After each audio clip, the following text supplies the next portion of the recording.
Dengue is a major vector-borne disease, which is a problem. In the year of 2019, there was an outbreak of dengue, and we lost many patients due to dengue. So it's just a vector-borne disease caused by dengue virus.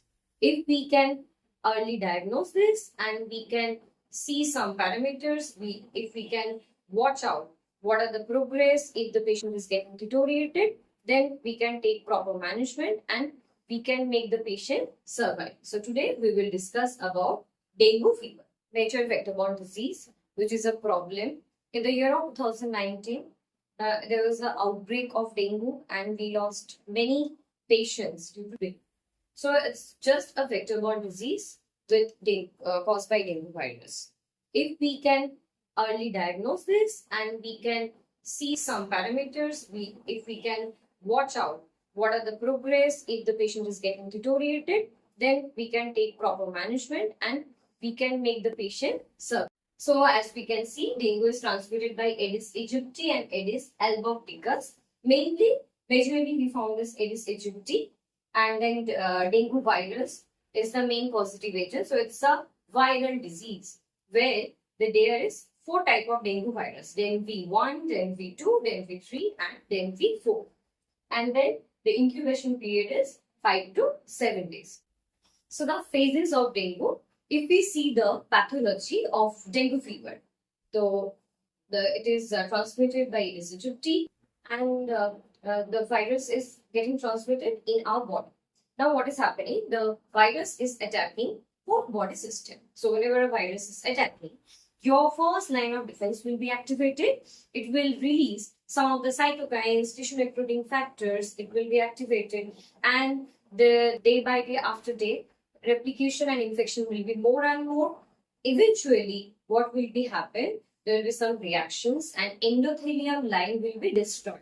So whenever endothelium line will be destroyed, there will be increased capillary permeability. The body will be unable to fight with that infection, and eventually from dengue fever, it will shift to dengue hemorrhagic fever and dengue shock syndrome. So basically, if you see the course of illness of dengue, it will be in 3 phases, as we can see. Febrile phase, 0 to 3 day. Day 0 to 3 day, there will be fever, and it will be high fever like 103, 104, 105. It will come over a frequency with the same pattern, and the patient will have other complaints. We'll discuss in the signs and symptoms. So here only for virology, or if we do, then viral count will be very high. Other things will be like normal, but the temperature will be there.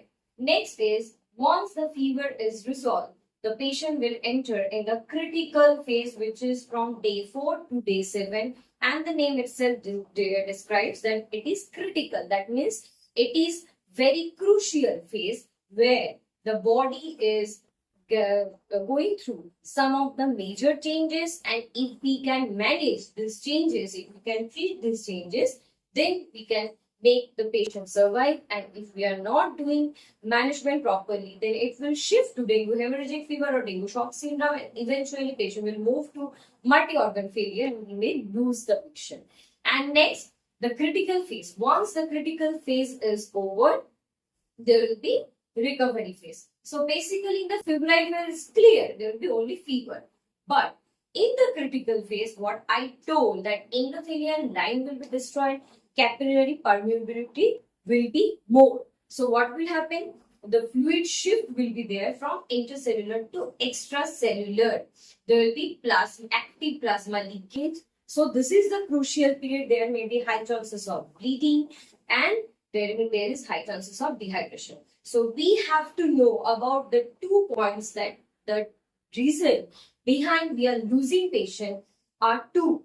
One is dehydration and one is hemorrhage. So why dehydration is happening? I'm telling you that there is active plasma leakage. So capillary fragility is not there, and mainly capillary permeability will be more. So the body is unable to retain fluid. So what is happening? Fluid is getting shifted. So the patient will have pulmonary edema, ascites. Fluid should be there in the blood, in the cell. It is getting shifted to extracellular compartment, which is not required. So what is happening? Patient is going through dehydration. So if we are not doing proper fluid replacement, we may lose the patient due to shock syndrome.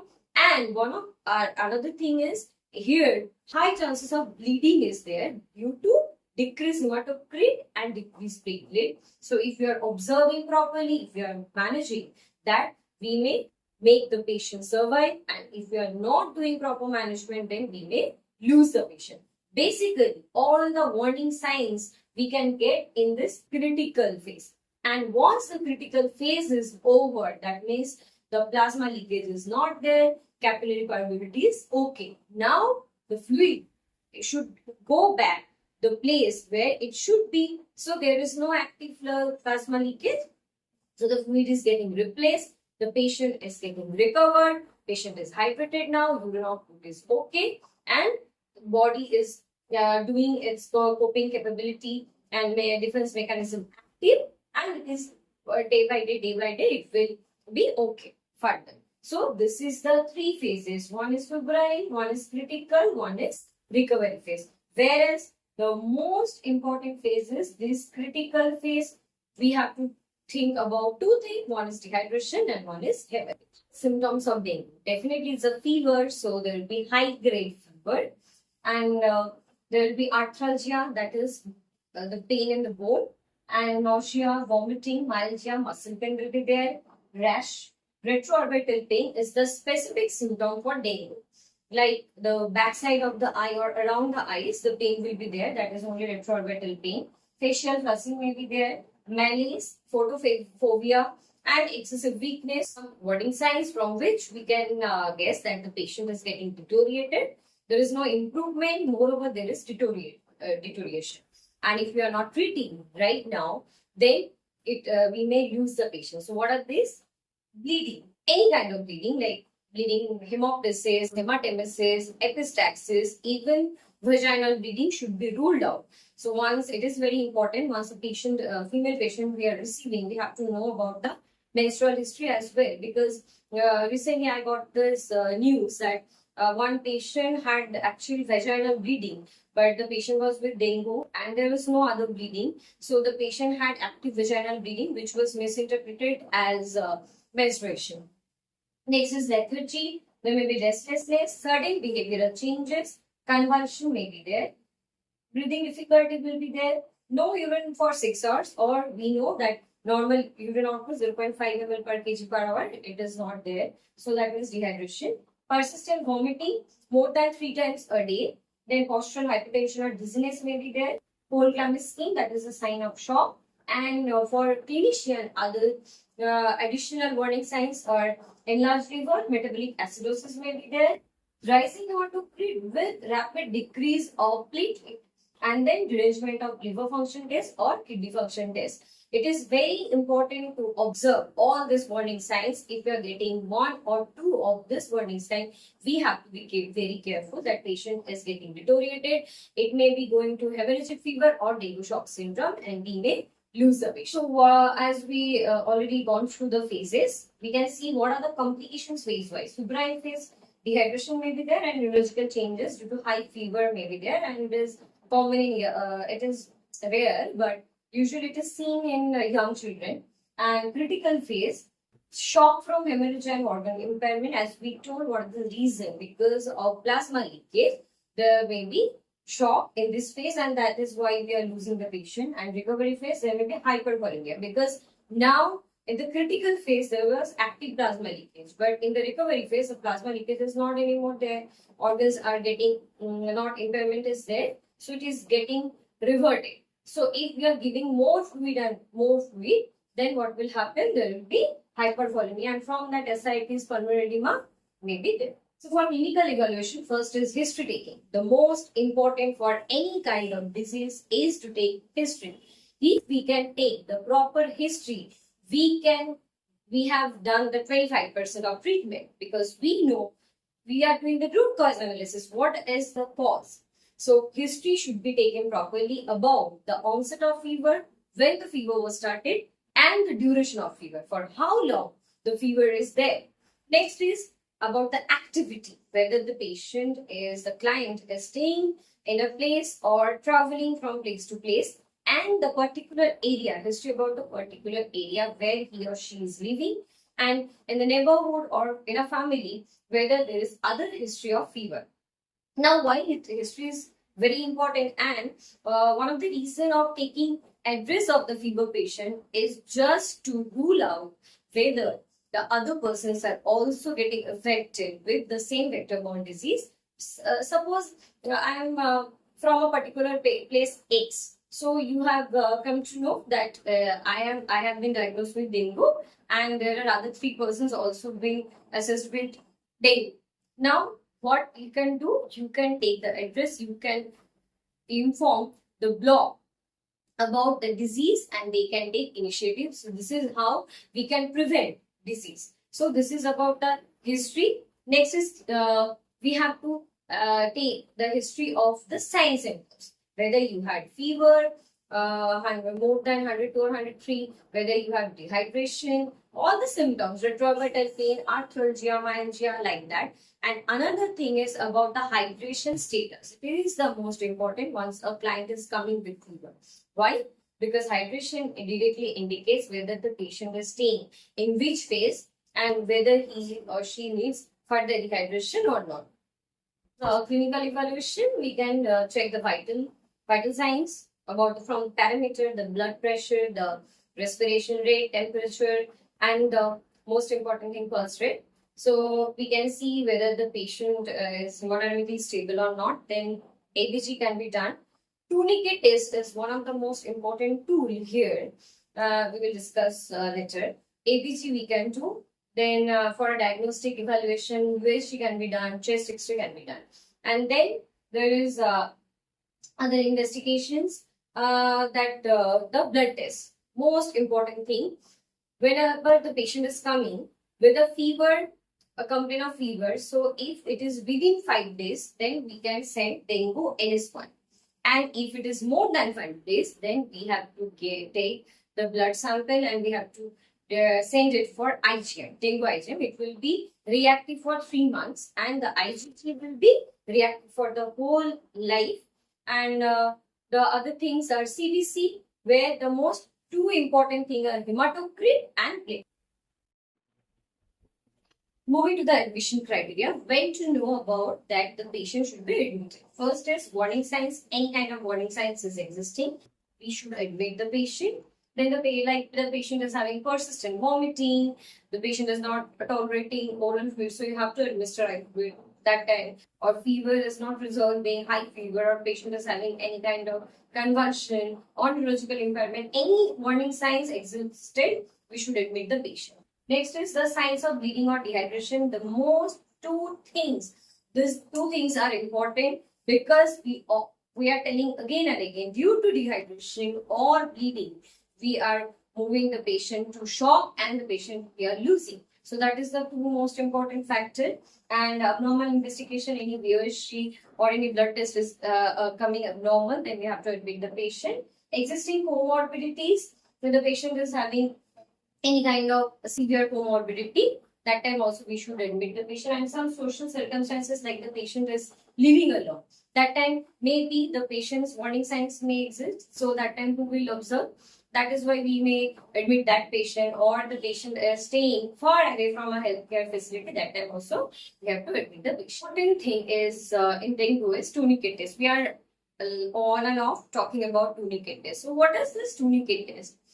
It is a test. It is a clinical evaluation for the assessment of capillary fragility and hemorrhagic tendency of a particular person. It's not only for dengue, any kind of capillary fragility or the hemorrhagic tendency we can check.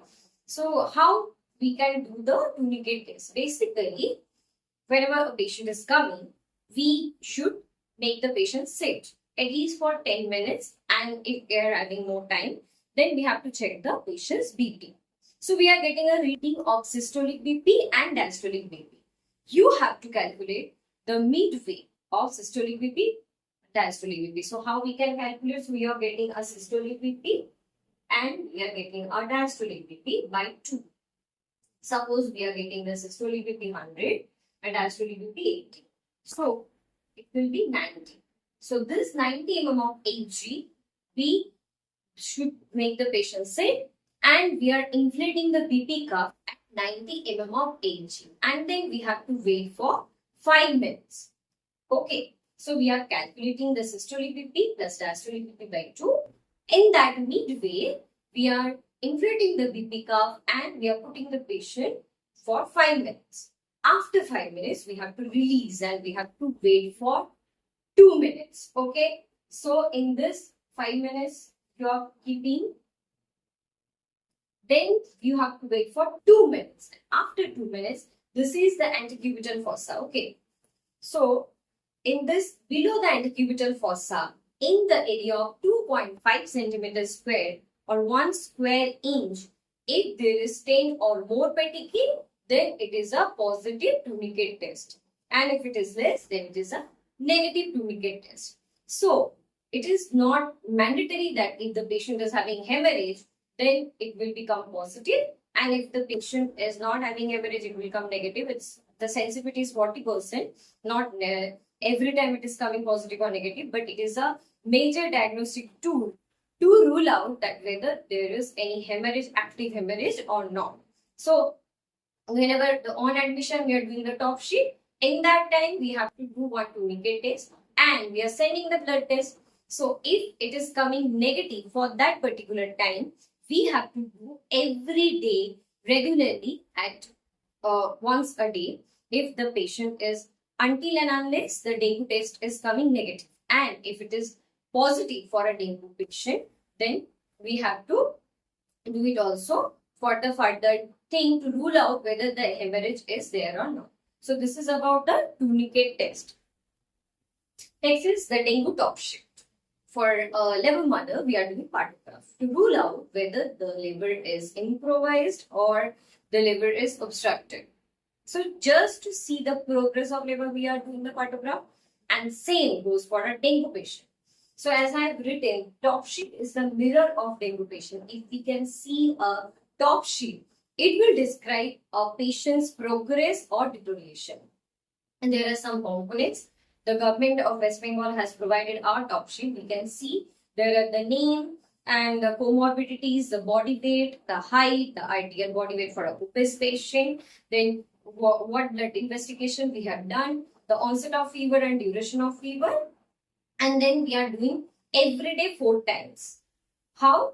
At 10 a.m., at 6 a.m. 1, at 10 a.m. 1, at 4 p.m. 1, and again at 10 p.m. 1. And daily 2 times we are sending the Paxil volume and platelet on the 8 hours interval. Like if we are sending the morning sample at 8 a.m., then evening sample at 4 p.m. And we are observing the urine output, other complications like pain, abdomen, vomiting, or urine scanty or not. And then we are putting a signature. The staff nurse will put a sign. The medical officer or senior resident will put a sign, and the sister in charge will put a sign every day. And once we are suspecting a dengue patient, for all suspected dengue cases and dengue positive patients, we have to maintain the top sheet, not for all fever patients, right? So until and unless dengue report is coming negative, we have to continue the top sheet. And from that, we can see the patient is improving or not, or patient is deteriorating.